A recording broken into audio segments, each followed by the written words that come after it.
And I'm no different than any of the rest of them. And I'm going to do it now. What's the difference between a singer-songwriter and a brand new puppy? What's the difference between a singer-songwriter and a brand new puppy? Newspaper. Eventually the puppy will stop whining. Did you think of that or did you hear it before? That's better than what I had. She saw you last night, so that's better than what I had. There you go. It goes over great in Nashville, that joke. I was going to say you didn't mind. All right, here's the story. I'll tell you the story of the song. And I promise, it'll seem like it's going on, but it'll be worth it if you hang in there all the way to the end and listen to this and listen to the story. Anyway, it started out, I think it's about 3 or 4 years ago now. I was playing in a little town in the south coast of Sweden called Göteborg, Sweden. And pretty cool little room, It's kind of sort of a music showcasey kind of place, one of those government buildings they have over there. Long black sort of walls and state-of-the-art lights and stuff. Anyway, I was singing my set and doing pretty well, I was feeling good about the night. It was a full house and everyone was rocking out. I just felt good about what was happening.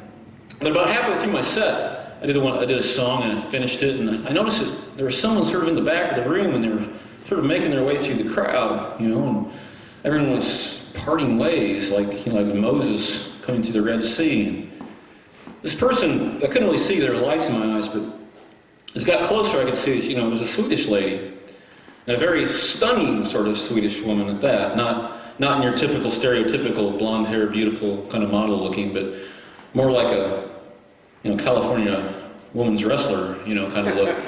She's a pretty tall woman and really well built, real cut up. She had these tons and tons of makeup on all over her face and arms and stuff, sort of dark brown makeup on her pale skin. It looked really strange. She, I guess she was trying to look like a California weightlifter, something, or wrestler or something like that.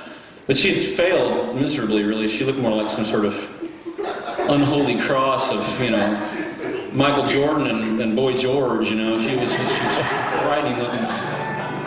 Anyway, she sort of made her way to the front of the stage and stood about right over there on the left of me where that light is.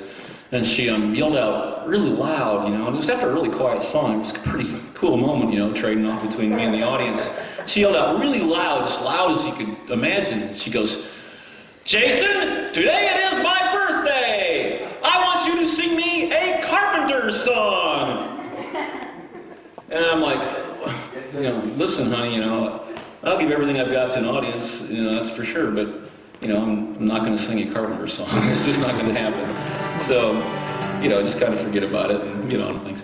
So I sang a song or two, and I thought she'd sort of go away and maybe forget about it, but she didn't. She got much closer and much louder this time, and she goes, "Jason, it's my birthday, and you are going to sing me a Carpenters song, and I mean it right now." And so, once again, I'm sort of ignoring her. I'm a professional, and, I've been through a lot of things up here on these stages, and nothing shakes me too much anymore. So I just kind of quietly off the mic, I said, "Listen, honey, that's great. Happy birthday. I'm really happy for you. That's wonderful. I'll buy you a drink after the show. I might even, have the whole crowd sing happy birthday to you. But I'm not going to sing you a Carpenters song. It's not going to happen. So let's kind of just forget it, okay?"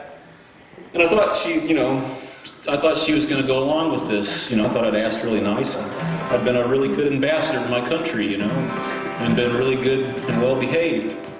But she didn't forget about it. She actually, after the next song, she actually jumped up on the stage and she got right in the microphone. And her hair was so big and so puffed out, she spray painted all this stuff in her hair and whatnot. It was like, a total eclipse of the Swedish sun. She blocked out all the stage lights. She got right in my face. This time, she actually grabbed me and she started shaking me, going, "Jason, it's my birthday today. You are going to sing me a Carpenters song, and I mean it now. And I'm like, "No, I'm not going to do it. Please leave me alone, Well, finally, they got rid of her. The security people, the girl, but not before she completely messed up my head, and done some rather serious psychological damage, to know the truth.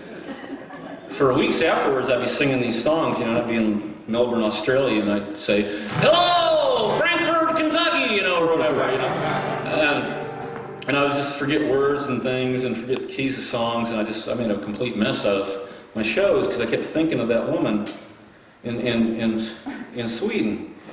So finally I knew, I was going to have to get help for this. I was going to have to get professional help and, see a therapist about this. So I live in Nashville, and everybody in Nashville makes their living off of musicians and songwriters, except the musicians and songwriters, of course. So I looked in the Yellow Pages under, therapists who specialize in treating alternative country legends who are being stalked by deranged Swedish fans. And I actually found one who did this, so I went and met this lady. And she was good, very good therapist. And she said, Mr. Ringenberg, this is what I want you to do. Go to the top of a mountain. Sort of imagine your issues as a Swedish lady as something you can hold in your hands, physical. And take them and put them in a little box. Wrap it up with duct tape if you want to, you're a rock and roller. So, and take this box to the top of a little mountain or a hill. It's got a cliff overlooking a beautiful valley. And throw your issues over the cliff into the valley. And the beauty of this valley will absorb the ugliness of these issues. And you'll have some sort of closure, mental closure for this. So I thought, okay, this is a good idea. And I was going to Alaska the next week. So I thought, oh, this is very, very appropriate, very, very, it's perfect. So I went to Alaska the next week, and I was driving from Homer to Fairbanks. A little rental car, driving through the beautiful mountains. 2-lane road most of the way, 600 miles through the Alaskan mountains. And I came upon one sort of scenic overlook sign. I said, this is perfect, this is it. This is where I'm going to go to finally have closure for this problem that I have. So I, drove a little car up the top of the mountain, one round around, parked there in a little parking lot. I couldn't really see over the cliff, but I could tell there was a little scenic overlook thing. So, and a little trail going through it. So I sort of got out of my car and I closed my eyes. And I grabbed my little box of issues and I started walking to the edge of the cliff. And I was imagining this is going to be perfect. This is the perfect Alaskan cliff, the perfect Alaskan valley, that I'd be able to rid myself of these issues. I felt so good inside as I was walking to the edge of the cliff. And there's a little guardrail there, so I got to the edge of it. I got ready to throw my issues into this Alaskan valley. And in my mind, I sort of pictured this is going to be the perfect, quintessential Alaskan valley. It'd be like, maybe like a little creek or river with waterfalls, Maybe some salmon jumping up those waterfalls. Maybe like a grizzly bear fishing in the river for the salmon. Or a moose grazing on the green grass of the banks. Very, very common in Alaska. It's not unrealistic to expect this. So I got to the very edge of this cliff and I was thinking how beautiful it was going to be. And I got ready to throw my issues over. And I opened my eyes to see this beautiful Alaskan valley and throw my issues off. But it was nothing like I pictured in my mind. There was no grizzly bear fishing for salmon. There was no moose grazing on the side of this beautiful river. There was no river at all. What there was here in the middle of this Alaskan wilderness, in this beautifully perfect place, the last American frontier, they had built a brand new super Walmart. Well, you can imagine what was going through my mind now, because I kind of let my defenses down. I wasn't prepared for this. I was prepared to be healed, not to see that. I started kind of freaking out, kind of shaking and kind of having sort of a minor nervous breakdown right up there on the top of that cliff. And I thought, okay, maybe I should just make some grand artistic political statement and sort of run and dive off into the air and end my life on the Brico blocks of the gray super Walmart.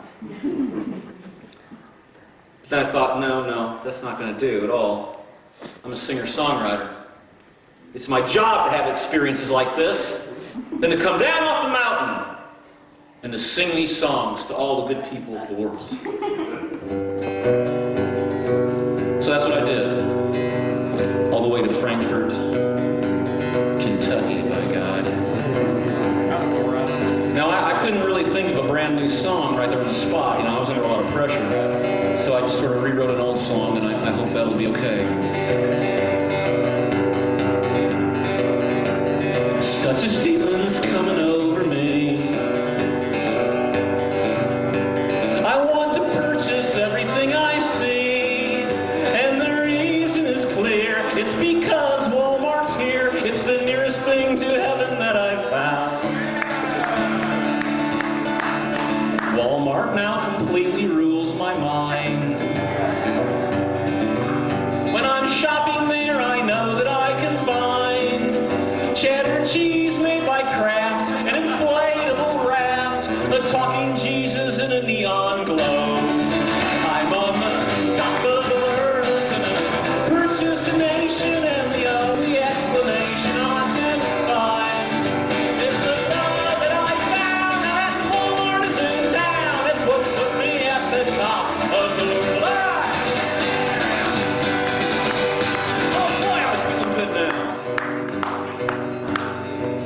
with every sort of thought that passed through my mind down onto paper, with every chord I strummed. I was feeling so good, and the memories of that horrid, awful Swedish lady was fading into oblivion, and I felt free and holy and purified. So I'm not the world's most religious man, but I do have my spiritual beliefs. I read the Bible every single day. So I thought it important that I write some sort of last Thanksgiving verse, to my Creator, for delivering me from the clutches of that horrid, awful Swedish woman. So that's what I did. Now I hope that God can find the way to put a church at Walmart where we'll pray for prices so low that to heaven we'll go on a chariot that's made of pressed particle wood.